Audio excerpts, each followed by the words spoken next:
Hello everyone, this is Raja here and welcome to AWS Solution Architect Associate Quick 5 Question Series, and here I bring you video 3 of this series.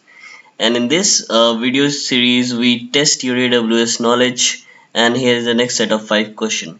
From this video I will bring you a bonus question at the end of the video, and what I want to do is to find out the answer of that video and reply on the comment box. Also, if you like to test your knowledge in these video series, you can do one thing, like you can pause the video as soon as the question is displayed, and you can identify the answer, and after you identify the answer you can play the video to know what the actual answer is. So by this you can test your knowledge and check the video at the same time. So without wasting much time, let's get started, guys. So our first question is, you are designing a real-time bidding application that will be accessed by millions of users across the globe. You need a NoSQL database that is scalable and provides millisecond latency for your queries. Which is the best option in this scenario? So whenever you look at these kind of questions, try to put your mind on what are the keywords. That keywords will basically lead you to the solution. So here if you see, the keywords are NoSQL database, scalable, millisecond latency. So if I look in these options provided, all these keywords lead me to the answer DynamoDB, because Redshift is a data warehouse, RDS is not NoSQL database, Athena is basically used to query files that are stored in S3. So all these keywords point toward DynamoDB, and that should be our answer, and it is our answer. So moving on to question number 2, guys. Which AWS service allow you to use Chef for orchestration and configuration management? Your options are CloudFormation, Elastic Beanstalk, OpsWork, AWS Config. Chef is the keyword, orchestration and configuration management are the keywords. So it will lead you to OpsWork, because OpsWork is the AWS service which allow you to do orchestration using Chef and Puppet. CloudFormation, as you know, is infrastructure. It helps you to build AWS resources, and it's also known as infrastructure as code, and where you can build templates, and finally you can build AWS resources. Elastic Beanstalk is a platform as a service solution where developers who are not bothered about infrastructure very much just put in their solution and they want to see how it is performing. And AWS config is basically where you check the configuration status of your various AWS resources, and you check the expected state of config and what is the current state, and you compare and find what is the gap, and if you rectify them. So answer here is AWS OpsWork, and that should be our answer, and that is our answer. So moving into question number 3, you are tasked to capture clickstream data from a website and store the same in durable storage post-processing. Select the best possible option in this scenario. Look at the keyword again, clickstream data and durable storage. Options are Kinesis and Gateway stored volumes, DynamoDB and EBS, Redshift and S3, Kinesis and S3. Stream data, clickstream data, best option is Kinesis, because DynamoDB is a NoSQL database and Redshift is a data warehouse, and you know the durable storage, the best durable storage is S3. So I think the option is Kinesis and S3, and that is our answer.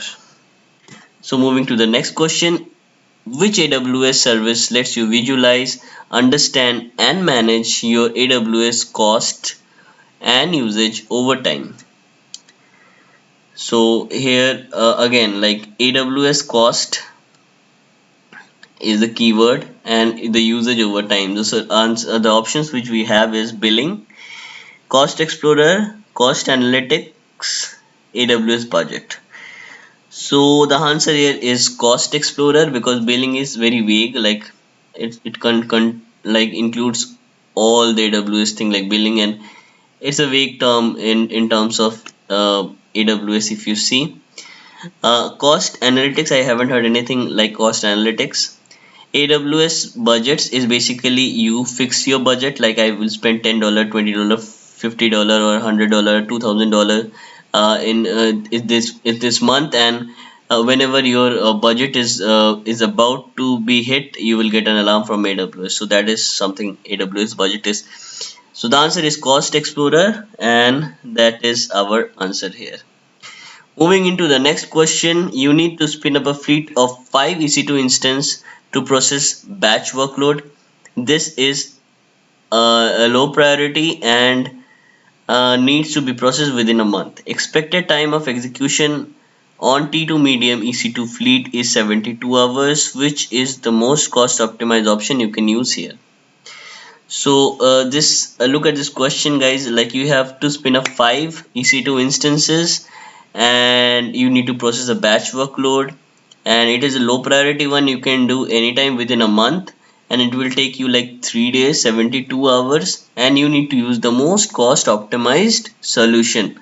So the options you have here: reserved instance, dedicated instance, on demand instance, and spot instance. So spot instance is the most suitable answer here, because reserved instance you are not going to use, because you have to keep the instance reserved for 1 year or 3 year, which will be not good for cost optimized perspective.